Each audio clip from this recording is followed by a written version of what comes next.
ಮಾಲೂರು ತಾಲೂಕಿನಲ್ಲಿ ದಲಿತರಿಗೆ ಅದೆಲ್ಲೇ ಅನ್ಯಾಯವಾದರೂ ಸಹ ಸ್ಥಳಕ್ಕೆ ಧಾವಿಸಿ ಬೀದಿಗಿಳಿದು ಹೋರಾಟ ಮಾಡುತ್ತಾರೆ ಕರ್ನಾಟಕ ದಲಿತ ಸಂಘರ್ಷ ಸಮಿತಿಯ ತಾಲೂಕು ಸಂಚಾಲಕ ಎಸ್ಎಂ ವೆಂಕಟೇಶ್. ಇದೀಗ ಮತ್ತೆ ದಲಿತರ ಪರ ಘರ್ಜಿಸಿರುವ ದಲಿತ ಸಂಘರ್ಷ ಸಮಿತಿ ವೆಂಕಟೇಶ್ ಅವರು ಮಾಲೂರಿನ ತಹಸೀಲ್ದಾರ್ ಕಚೇರಿಯ ಎದುರು ಸಂಘಟನೆಯ ಬ್ಯಾನರ್ ಹಿಡಿದು ತಮ್ಮ ಸಂಘದ ಪದಾಧಿಕಾರಿಗಳೊಂದಿಗೆ ಹಲವು ಬೇಡಿಕೆಗಳನ್ನು ಮುಂದಿಟ್ಟು ಪ್ರತಿಭಟನೆ ನಡೆಸಿದ್ದಾರೆ. ಜೊತೆಗೆ ನೀಲಿ ಶಾಲು ತೊಟ್ಟು ನೀಲಿ ಬಾವುಟ ಹಿಡಿದು ದಲಿತರಿಗೆ ಆಗ್ತಾ ಇರುವ ನ್ಯಾಯಗಳ ಬಗ್ಗೆ ಪಟ್ಟಿ ಮಾಡುವ ಮೂಲಕ ಮನವಿ ಪತ್ರವನ್ನು ಮಹಿಳಾ ಅಧಿಕಾರಿಗೆ ನೀಡಿದ್ದಾರೆ. ತಾಲೂಕಿನ ನೀಲಕಂಠ ಅಗ್ರಹಾರದ ನಿರ್ಗತಿಕರಿಗೆ, ಬಡವರಿಗೆ ಹಾಗೂ ಗುಡಿಸಲು ನಿವಾಸಿಗಳಿಗೆ ಹಕ್ಕುಪತ್ರ ವಿತರಣೆ ಸೇರಿದಂತೆ ವಿವಿಧ ಬೇಡಿಕೆಗಳನ್ನು ಈಡೇರಿಸುವಂತೆ ಇದೇ ವೇಳೆ ಒತ್ತಾಯ ಮಾಡಲಾಯಿತು. ದಲಿತ ಸಂಘರ್ಷ ಸಮಿತಿ ವೆಂಕಟೇಶ್ ಅವರ ನೇತೃತ್ವದಲ್ಲಿ ತಹಸೀಲ್ದಾರ್ ಕಚೇರಿ ಎದುರು ಪ್ರತಿಭಟನೆ ನಡೆಸಿ ತಹಸೀಲ್ದಾರ್ ರೂಪಾ ಅವರಿಗೆ ಮನವಿ ಪತ್ರ ಸಲ್ಲಿಸಲಾಯಿತು. ಕರ್ನಾಟಕ ದಲಿತ ಸಂಘರ್ಷ ಸಮಿತಿಯ ಸಂಘಟಕರು ಗುರುವಾರ ತಾಲೂಕು ಕಚೇರಿಯ ಮುಂದೆ ಜಮಾಯಿಸಿ ತಾಲೂಕಿನಲ್ಲಿ ಸರ್ಕಾರಿ ಭೂಮಿ ಉಳಿಸಬೇಕು ಮತ್ತು 94C ಮತ್ತು 94CC ಅಡಿಯಲ್ಲಿ ಹಕ್ಕುಪತ್ರ ನೀಡಬೇಕು, ಹಿಂದುಳಿದ ವರ್ಗದ ಚೆನ್ನದಾಸರಿ ಸಮುದಾಯದವರಿಗೆ ಜಾತಿ ಪ್ರಮಾಣ ಪತ್ರ ನೀಡುವ ವಿಚಾರ ಸೇರಿದಂತೆ ಇನ್ನೂ ಹಲವಾರು ಬೇಡಿಕೆಗಳನ್ನು ಈಡೇರಿಸುವಂತೆ ಒತ್ತಾಯಿಸಿ ಪ್ರತಿಭಟನೆ ನಡೆಸಿದರು.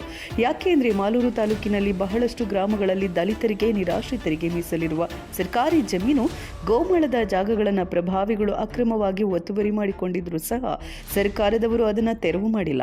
ಇಂತಹ ಅದೆಷ್ಟೋ ಪ್ರಕರಣಗಳ ವಿರುದ್ಧ ದನಿ ಎತ್ತಿ ಬೀದಿಗಿಳಿದು ಬಯಲು ಮಾಡಿದ್ದಾರೆ ದಲಿತ ಸಂಘರ್ಷ ಸಮಿತಿ ವೆಂಕಟೇಶ್ ಅವರು. ಇದೀಗ ಮತ್ತೆ ದಲಿತರಿಗೆ ಆಗ್ತಾ ಇರುವ ನ್ಯಾಯದ ವಿರುದ್ಧ ಆಕ್ರೋಶ ಹೊರಹಾಕಿದ್ರು. ಇದೇ ವೇಳೆ ಮಾತನಾಡಿದ ಕರ್ನಾಟಕ ದಲಿತ ಸಂಘರ್ಷ ಸಮಿತಿಯ ತಾಲೂಕು ಸಂಚಾಲಕ ಎಸ್ಎಂ ವೆಂಕಟೇಶ್, ಮಾಲೂರು ತಾಲೂಕಿನಾದ್ಯಂತ ಸರ್ಕಾರಿ ತೋಪು, ಕೆರೆ, ಕುಂಟೆ, ಗೋಮಾಳ, ರಾಜಕಾಲುವೆ ಸೇರಿದಂತೆ ಸರ್ಕಾರಿ ಭೂಮಿ ಒತ್ತುವರಿಯಾಗ್ತಾ ಇದ್ದು ಅವುಗಳನ್ನು ಸರ್ಕಾರ ತೆರವು ಮಾಡಿ ವಶಕ್ಕೆ ಪಡೆದುಕೊಳ್ಳಬೇಕು ಮತ್ತು ತಾಲೂಕಿನ ಚೆನ್ನದಾಸರಿ ಜನಾಂಗದ ಮಕ್ಕಳ ವಿದ್ಯಾಭ್ಯಾಸದ ಉದ್ದೇಶಕ್ಕಾಗಿ ಅವರಿಗೆ ಜಾತಿ ಪ್ರಮಾಣ ಪತ್ರ ನೀಡಬೇಕು ಹಾಗೂ ಮಾಲೂರು ಸಂತೆ ಮೈದಾನದಲ್ಲಿದ್ದ ಗುಡಿಸಲು ನಿವಾಸಿಗಳನ್ನು ತಾಲೂಕು ಆಡಳಿತ ಮತ್ತು ಪುರಸಭೆಯ ಅಧಿಕಾರಿಗಳು ಒಕ್ಕಲೆಬ್ಬಿಸಿದ್ದಾರೆ.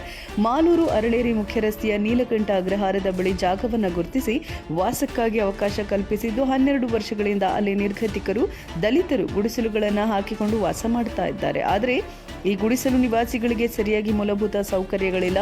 ಗುಡಿಸಲು ವಾಸಿಗಳು 94C ಮತ್ತು 94CC ಅಡಿ ಅರ್ಜಿಗಳನ್ನು ಸಲ್ಲಿಸಿದ್ದು ಹಕ್ಕುಪತ್ರಗಳನ್ನು ನೀಡಿಲ್ಲ. ಈ ಎಲ್ಲ ಬೇಡಿಕೆ ಮತ್ತು ಒತ್ತಾಯಗಳನ್ನು ತಹಸೀಲ್ದಾರ್ ಅವರ ಮುಖೇನ ಕರ್ನಾಟಕ ದಲಿತ ಸಂಘರ್ಷ ಸಮಿತಿ ತಾಲೂಕು ಶಾಖೆಯ ವತಿಯಿಂದ ಮುಖ್ಯಮಂತ್ರಿಗಳಿಗೆ ಮನವಿ ಸಲ್ಲಿಸ್ತಾ ಇದ್ದೇವೆ ಅಂತ ಹೇಳಿದರು. ತಹಸೀಲ್ದಾರ್ ರೂಪಾ ಅವರು ಮನವಿಯನ್ನು ಸ್ವೀಕರಿಸಿ ಪತ್ರದಲ್ಲಿನ ಎಲ್ಲ ಬೇಡಿಕೆಗಳನ್ನು ಪರಿಶೀಲನೆ ಮಾಡಿ ಹಂತ ಹಂತವಾಗಿ ಈಡೇರಿಸುವುದಾಗಿ ತಿಳಿಸಿದರು. ನಂತರ ಪ್ರತಿಭಟನೆಯನ್ನು ಕೈಬಿಡಲಾಯಿತು. ಈ ಸಂದರ್ಭದಲ್ಲಿ ಸಂಘಟಕರಾದ ಗುಂಡ್ಲಪಾಳ್ಯ ವೆಂಕಟರಮಣಪ್ಪ, ಡಿ ನಾರಾಯಣಸ್ವಾಮಿ, ಮುನಿರಾಜಪ್ಪ, ಶಾಮಣ್ಣ, ತಿರುಮಲೇಶ್, ಅಂಗಶೆಟ್ಟಹಳ್ಳಿ ನಾರಾಯಣಸ್ವಾಮಿ, ಆಂಜನಪ್ಪ, ವರದಾಪುರ ನಾರಾಯಣಸ್ವಾಮಿ, ಮುನಿರಾಜ್, ಮಂಜುನಾಥ್, ಅಮರೇಶ್ ಮೌರ್ಯ ಸೇರಿದಂತೆ ಇತರರು ಸ್ಥಳದಲ್ಲಿ ಹಾಜರಿದ್ದರು. ಆರ್ಐಗೆ ಹೋಗ್ತಾರೆ, ಅವರು ನೋಟಿಸ್ ಕೊಡ್ತಾರೆ, ಇಮಿಡಿಯೇಟ್ಲಿ ತೆರವುಗೊಳಿಸು ಅಂತ ಹೇಳ್ತಾರೆ. ಆದ್ರೆ ಬಡವರನ್ನು ಬದುಕೋದಕ್ಕೆ ಅವಕಾಶನೇ ಇಲ್ವಾ ಈ ತಾಲೂಕಿನಲ್ಲಿ? ಅದೊಂದು ಪ್ರಶ್ನೆ ಆಗುತ್ತೆ ಮೇಡಮ್. ಈ ತಾಲೂಕಿನಲ್ಲಿ ಚೆನ್ನದಾಸರು ಇದ್ದಾರೆ, ಅಕ್ಕಿ ಪಿಕ್ಕಿ ಇದ್ದಾರೆ, ಶಿಳ್ಳೆಕ್ಯಾತ ಇದ್ದಾರೆ, ದಾಸರು ಇದ್ದಾರೆ. ಅವ್ರಿಗೆ ಇದುವರೆಗೂ ಜಾತಿ ಪ್ರಮಾಣ ಪತ್ರನೇ ಇಲ್ಲ. ಇವತ್ತು ಶಾಲೆಗಳಿಗೆ ಸೇರಿಸಬೇಕಾದ್ರೆ ಮಕ್ಕಳನ್ನ ಆಚೆ ಕಳಿಸ್ತಾ ಇದ್ದಾರೆ, ನಿಮ್ಗೆ ಕ್ಯಾಸ್ಟ್ ಸರ್ಟಿಫಿಕೇಟ್ ತಗೊಬನ್ನಿ ಅಂತ. ನಾವು ಯಾರಂತ ಹೋಗಿ ಕೇಳೋಣ? ಅಂದ್ರೆ ಈ ತಾಲೂಕಿನಲ್ಲಿ ಆ ಚೆನ್ನದಾಸರು ಅಂತಕ್ಕಂಥವ್ರು ಶಿಳ್ಳೆಕ್ಯಾತ ಆಗ್ಲಿ, ಅಕ್ಕಿ ಪಿಕ್ಕಿ ಆಗ್ಲಿ, ದಾಸರಾಗ್ಲಿ, ಇವ್ರು ಯಾರು ಬದುಕೋಗೆ ಅರ್ಹತೆನೇ ಪಡೆದಿಲ್ವಾ? ಯಾಕೆ ಅಂತ ನಮ್ಗಂತೂ ಅರ್ಥ ಆಗಲಿಲ್ಲ ಮೇಡಮ್. ಈಗ ನಿಮಗೆ ಅವರು ಶಿಳ್ಳೆಕ್ಯಾತೋ ಅಥವಾ ಅಕ್ಕಿ ಪಿಕ್ಕಿನೋ ಚೆನ್ನದಾಸರಿನೋ ದಾಸರಿನೋ ಅಂತಕ್ಕಂಥ ಕನ್ಫರ್ಮ್ ಮಾಡಬೇಕಾದ್ರೆ ಇಲ್ಲಿ ಗ್ರಾಮ ಲೆಕ್ಕಾಧಿಕಾರಿಗಳು ಗ್ರಾಮವನ್ನು ಭೇಟಿ ಕೊಟ್ಟಾಗ ಅವ್ರು ಎಷ್ಟು ವರ್ಷಗಳಿಂದ ಅಲ್ಲಿ ವಾಸ ಮಾಡ್ತಿದ್ದಾರೆ, ಅವರು ತಾತ ಮುತ್ತಾತೆಯರು ಅವರ ವಂಶಸ್ಥರನ್ನ ಮಾಹಿತಿಯನ್ನ ಕೊಡ್ಕೊಂಡು ಅವ್ರಿಗೆ ಜಾತಿ ಪ್ರಮಾಣ ಪತ್ರವನ್ನು ಕೊಡ್ತಕ್ಕಂಥ ಕೆಲಸ ಮಾಡಬೇಕು. ಈಗಾಗಲೇ ಬಂಗಾರಪೇಟೆ ತಾಲೂಕಲ್ಲಿ ಕೊಟ್ಟಿದ್ದಾರೆ, KGF ಕೊಟ್ಟಿದ್ದಾರೆ, ಕೋಲಾರ ಕೊಟ್ಟಿದ್ದಾರೆ, ಶ್ರೀನಿವಾಸಪುರ ಕೊಟ್ಟಿದ್ದಾರೆ, ಮುಳಬಾಗಲ್ ಕೊಟ್ಟಿದ್ದಾರೆ. ಆದ್ರೆ ನಮ್ಮ ತಾಲೂಕಲ್ಲಿ ಯಾಕೆ ಈ ರೀತಿ ಯಾಕೆ ಅಂತ ಗೊತ್ತಾಗ್ತಾ ಇಲ್ಲ. ದಯವಿಟ್ಟು ಇನ್ನೂ ಕೆಲವೊಂದು ಸಮಸ್ಯೆಗಳಿದೆ. ಈ ನಾವೊಂದು ಖಾತೆಗಳನ್ನು, ಸರ್ಕಾರಿ ಜಮೀನುಗಳನ್ನ ಒತ್ತುವರಿಯನ್ನು ತೆರವುಗೊಳಿಸಿ ಅಂತ ಹೇಳಿದ್ವಿ, ಇದುವರೆಗೂ ಆಗಲೇ ಇಲ್ಲ. ಈಗ ಅರಳೇರಿ ರಸ್ತೆ ರಾಜಕಾಲುವೆ ಮತ್ತು ಸರ್ಕಾರಿ ಓಣಿಯಲ್ಲಿ DK ರವಿ ಸಾಹೇಬ್ ಇದ್ದಾಗ ಸರ್ವೇನ ಮಾಡಿದ್ರು, ಅದನ್ನು ತೆರವುಗೊಳಿಸಬೇಕು ಅಂತೇಳಿ ನೋಟಿಸ್ ಅನ್ನ ಕೊಟ್ಟಿದ್ರು. ಆದ್ರೆ ಕಾರಣಾಂತರಗಳಿಂದ ಯಾರ್ದೋ ಮದುವೆ ಇದ್ದಿದ್ದಕ್ಕೆ ಅವರು ಕೋರ್ಟ್ಗೆ ಹೋದ್ರು, ಸಬ್ಜಿನ ಕಾಲಾವಕಾಶ ತಗೊಂಡ್ರು. ಆಕ್ಚುಲಿ ನಮ್ಮ DK ರವಿ ಅವರೇನಾದ್ರು ವರ್ಗಾವಣೆ ಆಗುತ್ತೆ. ಅದಾದ್ಮೇಲೆ ಆ ಕೇಸನ್ನ ಯಾರು ಸಹ ಡಿಸ್ಪೋಸಲ್ ಮಾಡಲೇ ಇಲ್ಲ, ಕೋರ್ಟ್ಗೆ ಹೋದ್ರು. ಹೈಕೋರ್ಟಿಂದ ನಿಮಗೆ ಒಂದು ಡೈರೆಕ್ಷನ್ ಆಗಿದೆ, ಏನಂದ್ರೆ ದಾಖಲೆಗಳನ್ನ ಪರಿಶೀಲನೆ ಮಾಡಿ ನಿಮ್ಮ ಹಂತದಲ್ಲಿ ಕಾನೂನು ಕ್ರಮ ಕೈಗೊಳ್ಳಿ ಅಂತ. ಯಾರು ಸಹ ಇದುವರೆಗೂ ಅದನ್ನ ಕ್ರಮನೇ ಕೈಗೊಂಡಿಲ್ಲ. ಅದು ಯಾಕಂತ ಅರ್ಥ ಆಗಲ್ಲ. ಅಂದ್ರೆ ಸರ್ಕಾರಿ ಕೆಲಸಕ್ಕೆ ಇಚ್ಛಾಶಕ್ತಿಯ ಕೊರತೆನಾ ಅಥವಾ ಸರ್ಕಾರಿ ಜಮೀನುಗಳನ್ನು ಉಳಿಸಿಕೊಳ್ಳಲ್ಲಿ ತಾಲೂಕು ಆಡಳಿತ ವಿಫಲ ಆಗಿದೆ ಅಂತಕ್ಕಂಥದ್ದು ಏನು ಗೊತ್ತಾಗ್ತದೆ.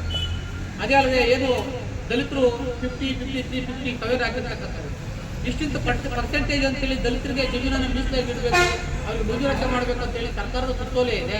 ಆದರೆ ಇದುವರೆಗೂ ಸಹ ದಲಿತರಿಗೆ ಯಾವುದೇ ಮೀಸಲಾತಿ ಆಗಿರ್ತಕ್ಕಂಥ ಜಮೀನನ್ನು ಕೊಡಲೇ ಇಲ್ಲ. ಒಂದು ಮೇಡಮ್, ಇಲ್ಲಿ 48 ಬೆಳ್ಳಾವಿ ಸರ್ವೆ ನಂಬರು ಏನು ನಾಗರಾಜ್ ತಹಶೀಲ್ದಾರ್ ಇದ್ದಾಗ ಮಂಜೂರಾತಿಯನ್ನು ಮಾಡಿಸ್ಕೊಂಡ್ರು ಅಕ್ರಮವಾಗಿ. ಯಾರು ಶಾಂತಮ್ಮ ಕೃಷ್ಣಪ್ಪ ಅಂತಕ್ಕಂಥವ್ರು ಮಂಜೂರಾತಿಯನ್ನು ಮಾಡಿಸ್ಕೊಂಡ್ರು. ಅದೇ ಅಲ್ಲದೆ 48ರಲ್ಲಿ ಸುಮಾರು ಗೋಮಾಳ ಜಮೀನಲ್ಲಿ ಇಟ್ಟಿಗೆ ಕಾರ್ಖಾನೆಯನ್ನು ಹಾಕ್ಕೊಂಡು ಒತ್ತುವರಿಯನ್ನು ಮಾಡಿಕೊಂಡಿದ್ರು. ಈಗ ಅದು ವಜಾ ಆದ್ಮೇಲೆ ಅದನ್ನು ನಿಮ್ಮ ವ್ಯಾಪ್ತಿ ತಗೊಳ್ಬೇಕಲ್ಲ, ಆ ಇಟ್ಟಿಗೆ ಕಾರ್ಖಾನೆಯನ್ನ ಸರ್ವೆ ಮಾಡಿಸಿ ಅದನ್ನು ತೆರವುಗೊಳಿಸಿ ನಿಮ್ಮ ವಶಕ್ಕೆ ಕೊಡ್ಕೊಳ್ಬೇಕು. ಆದರೆ ಯಾಕೆ ಕೊಡ್ಕೊಳ್ತಾ ಇಲ್ಲ? ಅವಾಗಲೇ ಕೇಸ್ ನಡೀತಾ ಇದೆ ಅಂತ ಅವಾಗಲೇ ಕೇಸ್ ನಂಬರಾದ್ರೂ ಕೊಡ್ತಾರ? ಅದನ್ನು ನಮ್ಮ ತಾಲೂಕು ಆಡಳಿತ ಆಗಲಿ ಅಥವಾ ವಿ ಆಗಲಿ ಗ್ರಾಮ ಲೆಕ್ಕಾಧಿಕಾರಿಗಳಾಗಲಿ ರಾಜಸ್ವ ನಿರೀಕ್ಷಕರಾಗಲಿ ಯಾರು ಕೊಡ್ತಾರೆ ಇಲ್ಲ.